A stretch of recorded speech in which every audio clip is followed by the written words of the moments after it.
오늘은 우리가 누가복음 91번째 시간으로 살아있는 자의 하나님이라는 제목으로 같이 말씀을 나누도록 하겠습니다. 우리가 신앙생활을 하면서 이 묻지마 신앙생활을 하는 사람들이 참 많습니다. 특별히 우리나라 사람들은 신앙생활을 하면서 질문이 많아서는 안 된다고 생각을 합니다.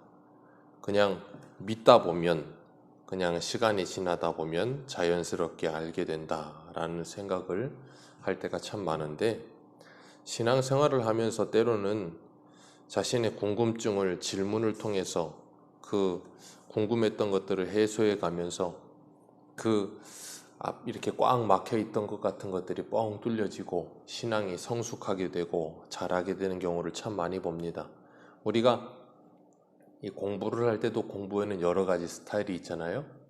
스스로 이렇게 공부하면서 독학하는 사람이 있는가 하면 이렇게 대화용으로 토론을 하면서 공부하는 성향도 있고 여러 가지 성향들이 있는데, 이 문답식으로 질문하고 답하는 것을 통해서 굉장히 많은 것을 얻게 되는 경우가 많습니다. 서양 철학이, 그리스 철학이나 그리스 어떤 그런 것들이 이 문답을 통해서 굉장히 많이 이렇게 발전했었는데, 우리의 신앙의 선조들도 우리의 신앙을 체계화할 때 그 문답식으로 굉장히 많이 했어요. 그래서 웨스트민스터 소유리 문답, 하이델베르크 소유리 문답, 벨직 문답서, 이렇게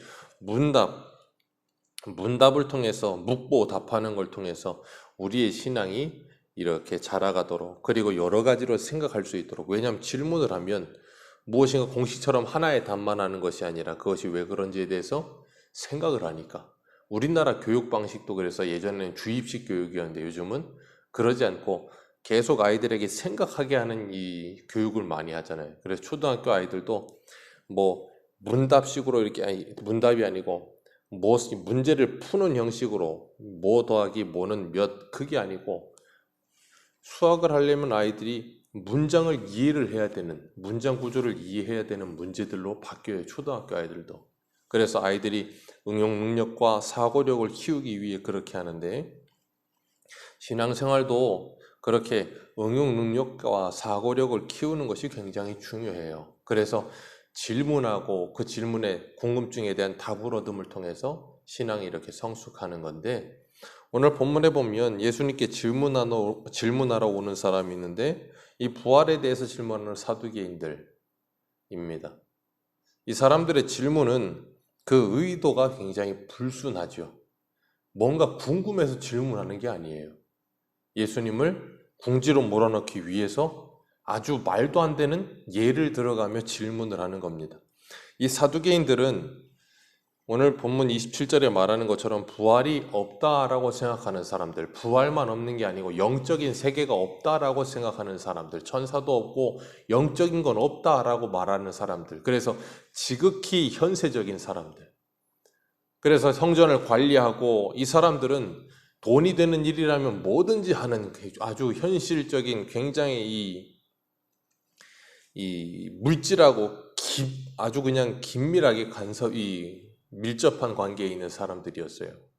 그런데 이 사람들이 예수님께 부활에 대해 질문을 합니다. 그러면서 뭐라 그러는가 하면, 모세가 우리들에게 이렇게 써주었다는 거예요. 뭐냐면 이 당시 신명기나 거기에 보면 계대 결혼에 대한 것에 대해서 말씀하고 있거든요. 형이 죽으면, 자식이 없이 죽고 나면 그 형수에게 동생이 들어가서 자식을 낳아주어서 대를 이어주도록. 왜 그랬는가 하면, 당시 여자들은 굉장히 약자였어요. 그렇기 때문에 남편이 없거나 자식이 없으면 그 재산이 전부 다 다른 그 남편의 형제들에게로 돌아가 버려요. 그리고 나면 이 여인은 빈털터리가 됩니다.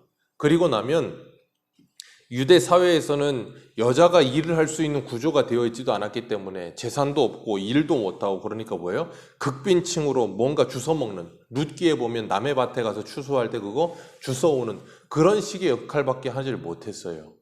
그렇기 때문에 계대결혼이라는 게 있었던 것이고, 대를 잇기 위해서도 그게 필요했는데, 이 사람들은 모세 오경만을 성경으로 생각하고 그 이외의 성경을 성경으로 인정하지 않아요. 그러니까 이 사람들의 생각에는 모세오경에는 부활에 대해서 직접적인 언급이 없기 때문에 부활은 없다는 거예요.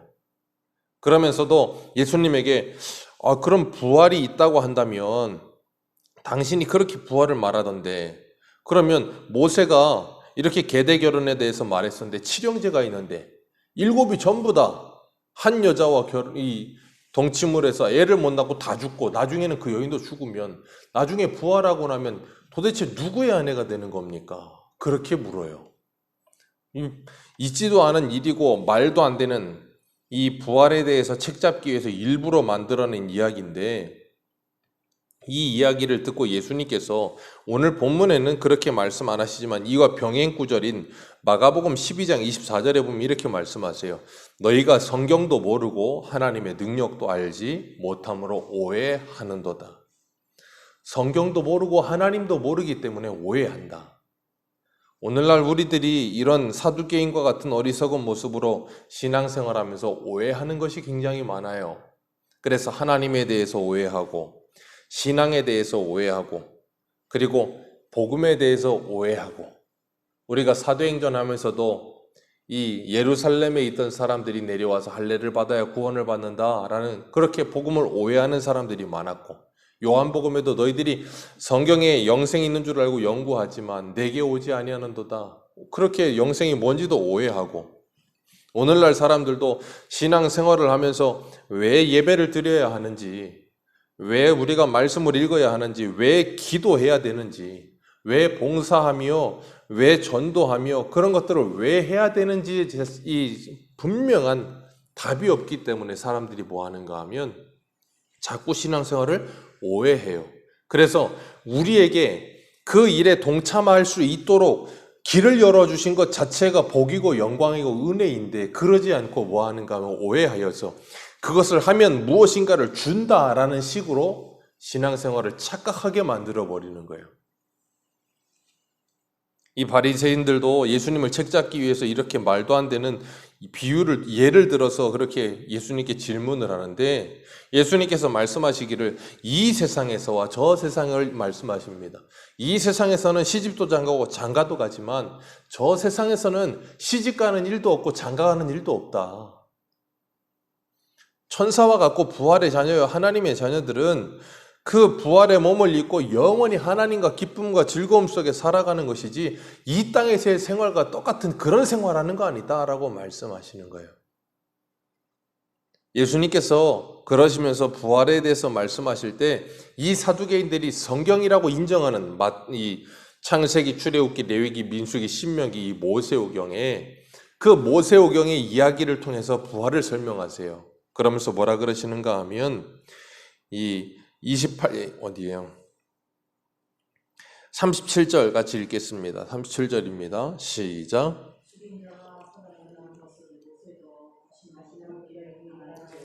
주는 아브라함의 하나님이요 이삭의 하나님이요 야곱의 하나님이시라 칭하였나니 아멘.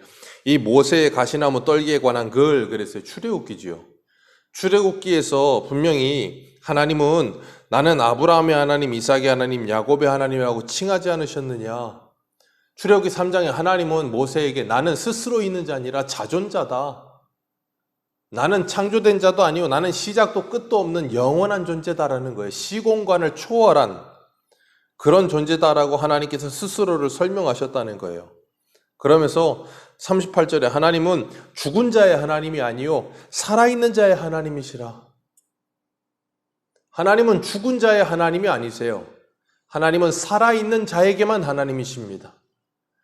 여기서 이 죽은 자와 산 자라는 개념은 육체의 죽음과 육체의 삶을 말하는 게 아니에요.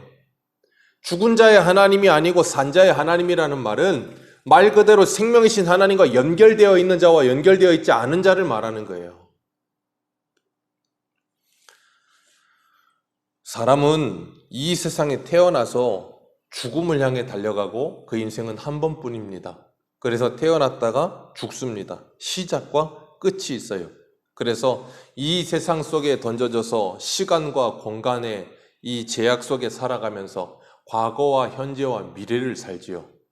그래서 과거에 내가 어땠고 지금 내가 어떻고 앞으로 미래가 어떨 거고 그건 사람에게만 적용되는 거예요. 하나님께서 이 세상, 이 피조 세계를 창조하신 그 시간 안에서만 존재하는 거지, 하나님은 그 시간과 공간 너머에 계시는 영원하신 분이에요. 그렇기 때문에 그 영원하신 하나님께는 시작도 끝도 없는 스스로 있는 자세요. 그렇기 때문에 과거, 현재가, 미래가 없어요. 그래서 성경에서는 예수님께서 죽은 자들을 뭐라 그러세요? 잔다라고 말씀하시는 거예요. 죽은 게 아니고. 왜요? 다시 깨어날 거니까, 부활할 거니까. 그래서 예수님께서 요한복음의 11장에 뭐라 그래요? 나를 믿는 자는 죽어도 살겠고 살아서 믿는 자는 영원히 죽지 아니하리라. 왜요? 예수님이 영생이시니까. 그렇기 때문에 예수 그리스도 안에 있는 사람들은 영원히 사는 존재예요. 그렇기 때문에 죽은 자가 아니고 누구예요? 산 자예요. 히브리서 11장 19절에 보면 아브라함을 이야기할 때 그가 하나님이 능히 이삭을 죽은 자 가운데서 다시 살리실 줄을 생각한지라 비유컨대 그를 죽은 자 가운데서 도로 받은 것이니라. 아멘. 아브라함은 창세기 때부터 하나님은 죽은 자 가운데서 다시 살리실 분이라는 걸 생각했다는 거예요. 어떻게 그럴 수 있었을까요? 모리아 산에서 하나님이 이삭을 바쳐라 할 때 아브라함은 질문도 하지 않고 이런지야 질문도 하지 않고 그냥 바로 죽이려고 들었어요. 어떻게 그럴 수 있었을까요? 제정신이 아닌 사람이었을까요? 아니에요. 아브라함은 하나님을 경험해서 알았어요. 그 말은 뭐냐면 하나님께서 자식을 주시겠다고 했는데 아무것도 주지 않으니까 자기가 이 애굽에서 데려온 하갈을 통해서 그 몸종을 통해 이스마엘을 낳잖아요. 그리고 99세가 되도록 자식이 없었어요. 20몇 년 동안 하나님 주겠다고 하신 자식은 없었어요. 그런데 하나님께서 99세에 사라 89세에 나타나셔서 내년 이맘때 너희들에게 자식이 있을 거다 그러셨다고요. 그러니까 아브라함하고 이 사라가 뭐 했어요? 다 비웃었잖아요. 하나님이 그 비웃음을 웃음으로 바꾸셔서 아들 이름을 이삭이라고 지었잖아요. 하나님이 죽은 자와 같은 우리들을 통하여 생명을 만들어내시는 하나님은 무에서 유를 만드신 하나님이라는 걸 믿었던 거예요. 그 믿음이 생겨난 거예요. 왜? 이삭을 낳고 보니까 이건 우리가 낳은 게 아니고 하나님이 주신 약속의 자녀다. 왜요? 어떻게 100세의 자식을 낳아요? 99세에 어떻게 낳습니까? 불가능을 가능케 하시는 하나님. 그 하나님이 이삭을 바치라고 하신다면 그 하나님은 불가능을 가능케 하실 것이다. 그 믿음이 있었던 거예요. 하나님의 은혜로. 구약의 선진들은 그런 부활의 신앙을 가지고 이 땅을 살았던 겁니다. 그래서 장차 올 그 약속을 받지 않았으나 멀리서 보고 히브리서 말씀처럼 환영하며 기뻐하였도다. 그렇게 이야기하잖아요. 그렇게 부활의 신앙을 가지고 살았던 그들은 산 자였지 죽은 자가 아니었어요. 그래서 오늘 본문에도 하나님께서 모세의 글에 떨기나무 글에 그러면서 아브라함의 하나님, 이삭의 하나님, 야곱의 하나님이라 할 때 이 나는 아브라함의 하나님, 이삭의 하나님, 야곱의 하나님은 어떤 표현이냐면 나는 모세 시대 때는 이들이 다 죽고 없잖아요. 나는 과거에 그들의 하나님이었다가 아니고 현재용으로 썼단 말이에요. 모세 시대에도 하나님은 아브라함의 하나님이고 이삭의 하나님이고 야곱의 하나님이시다. 그 말이에요. 그 말은 오늘도 하나님은 아브라함의 하나님이고 이삭의 하나님이고 야곱의 하나님이세요. 그리고 나의 하나님이세요. 이것이 바로 예수 그리스도 안에서 산 자가 되어 예수 그리스도가 십자가에 죽으시고 부활하심으로 부활의 첫 열매가 되어 하나님과 우리 가운데 단절된 것을 그 육체로 허무시고 그 막힌 담을 허물어 하나님과 화목하게 하신 자들, 살아있는 자들의 하나님 되신 하나님과 우리들과의 관계예요. 그렇기 때문에 우리는 이 땅을 살아가면서 살아있는 자로 살고 있는 거예요. 혹시 우리들은 오늘 이 시간에 살아있는 자로 살고 계십니까? 죽은 자로 살고 계십니까? 하나님과 관계가 어떤 상태이십니까? 내가 지금 죽은 자와 방불한 상태로 주일 저녁에도 에스겔 말씀을 통해서 말씀드렸지만 소망이 끊어져서 아무런 소망이 없고 하나님과 단절되어서 마른 뼈와 같은 상태로 살고 있다면 죽은 자예요. 그런 우리들을 날마다 아침마다 새롭게 하시는 하나님께서 말씀을 통해 은혜 주시고 기도 가운데 은혜 주셔서 우리를 살아있는 자 되게 하실 줄 믿습니다. 그렇게 날마다 살아있는 자가 되어 영생의 소망을 가지고 그 기쁨과 즐거움 가운데 오늘을 하나님과 동행하는 살아있는 자로 살아가시기를 주님의 이름으로 축복합니다. 기도하겠습니다.